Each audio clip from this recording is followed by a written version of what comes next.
All right. Yeah. Yeah. Right. Right. Martin Hall. Yeah, he's hilarious. Yeah. Yeah, he is. Martin Hall. I don't know who that would be. Yeah. Yeah. Yeah. Yep. So, all right, man. So here's the deal. Here's the main deal today is to get you into this setup that's more conventional instead of that one. So again, the difference is there. You have more knee flex. Your feet are squared up. Your hands are higher away from your legs, and obviously your head's a lot taller. So that at impact, you're not going to have room to pull back away from it so much all throughout your swing there, Larry. See how your head's much more in the circle, closer to being in the circle there on the left, on the new blue, as opposed to the old gold on the right, where you're so far away from it. Right there. And then, again, when we draw that line on your backside, too, that turns out to be better. Your knees are more on that line at impact as well. And it feels really weird to you, and I fully understand that, and I agree that it feels weird, but it looks a lot more normal, a lot more conventional right there. And also, you're closer to being on the plane line as a result, without even working on it consciously. And on this one in particular, you went down after it. You know, today you only hit one fat shot out of all the shots you hit from this weird feeling better looking setup. You only hit one fat shot, and that was just a minute ago. But that's much more where you want to be there, man, in that setup. And just keep making swings from there. And like you're seeing here today, you're finally, not finally, but I mean, you're just kind of finding the ball, you know, as you go through these swings, as you make sure this is a control rather than a variable. This is a conventional setup. You're going to keep this setup as a control and not be changing it around or anything. And then learn to swing well from this better setup instead of trying to swing well from a bad setup. All right. And again, any setup we look at for any of the tour players, when it comes to knee flex, you're going to see this kind of stuff here. Now, see, he's one of the straightest legs out there, couples. But the vast majority of them, you're going to see their knees out there on top of their balls of their feet more.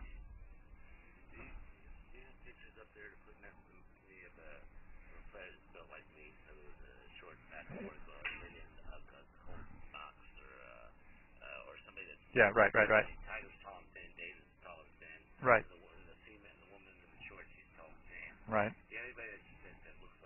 Yeah, Sergio isn't fat yet, but he's only about 5'8" or 5'9". So there's Sergio. Let's look around. Yeah, let's look around. Kenny Perry's a big old tall guy. But I will tell you this, the one thing we're talking about today, there's Nick Price, there's Hogan. Hogan stood straight up at it. He didn't have much knee flex, but still you see more. Yeah, yeah.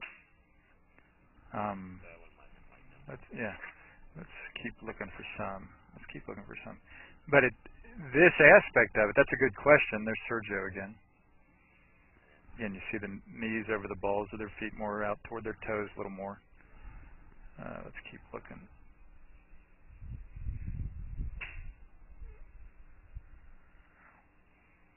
There's Sayri Pak.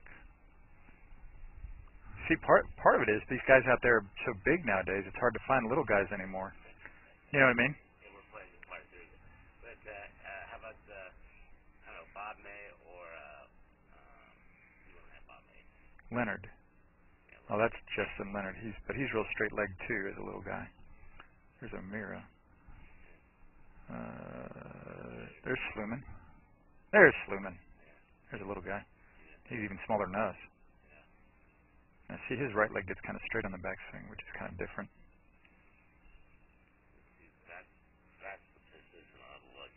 Yeah. Guess what? And guess what? That's where all the tour players are. Pretty much. Not all of them. If I show you Lauren Roberts, you wouldn't see that as much. But again, I'm going to tell you that's. I've seen a whole lot of good players not get in that position, play a whole lot of good golf.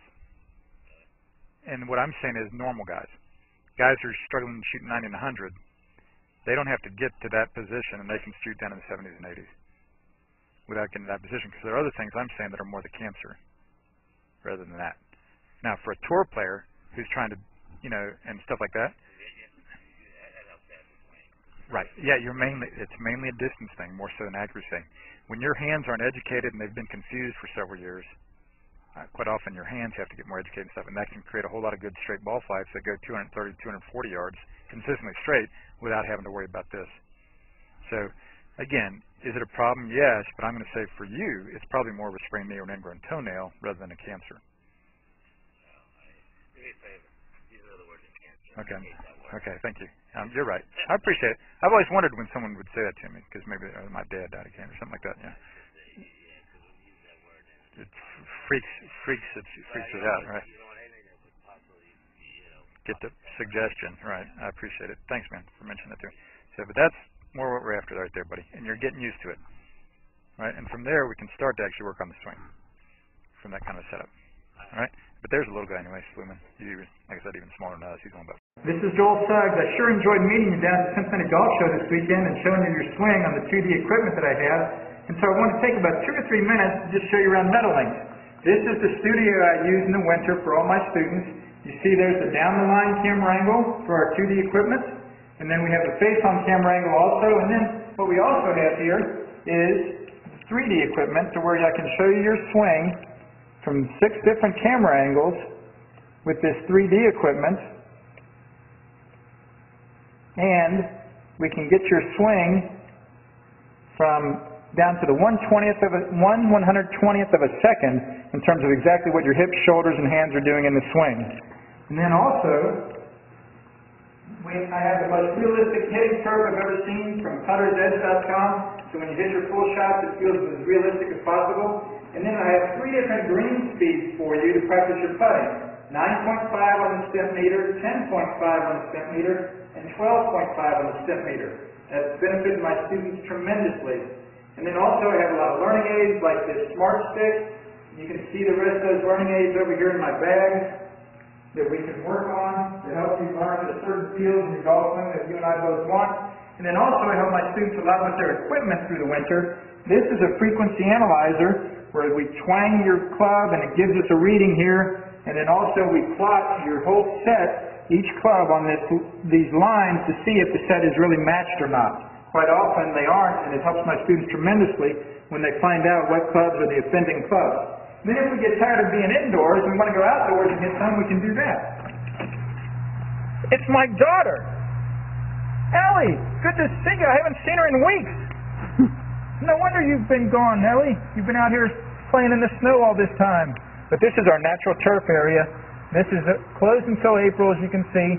But it's a fantastic area where we can step outside and hit some balls and get some real ball flight. Or, if we get pretty satisfied that things are looking better on the video here, we're kind of cooped up inside and want to go outside, we can step on out and hit balls and see real ball flight for about 5 or 10 or 15 minutes, however long you and I can stand the cold, out into the air, and we see them land at these different flags. I have a yardage book for this driving range. It's the first one I've ever seen in my life where we know exactly what it is for the front, back, and middle of each green. And again, the covered area here is heated, so we stay out there for about 5, 10, 15 minutes, like I said. It enables us to see some ball flight, and then we get satisfied that things are looking the way we want, and we can come back inside, take off our coat, and look again at the video equipment to see how your swing's looking, to make sure that you understand it. And then notice too, my exercise ball up top here, and then also, so I help my students a lot with their fitness through the winter, and then I will help you also with your sports psychology, with your golf psychology from the golfpsych.com people down in Texas. That's helped my students tremendously a lot over the years too. So again, I sure enjoyed meeting you down at the Cincinnati Golf Show this weekend. I look forward to seeing you again out here this summer at Meadowlinks, or even right now in the winter. I have a lot of people that work on their games with me right through the winter. Check out more information about the things I do to help you at joelsuggs.com. Take care.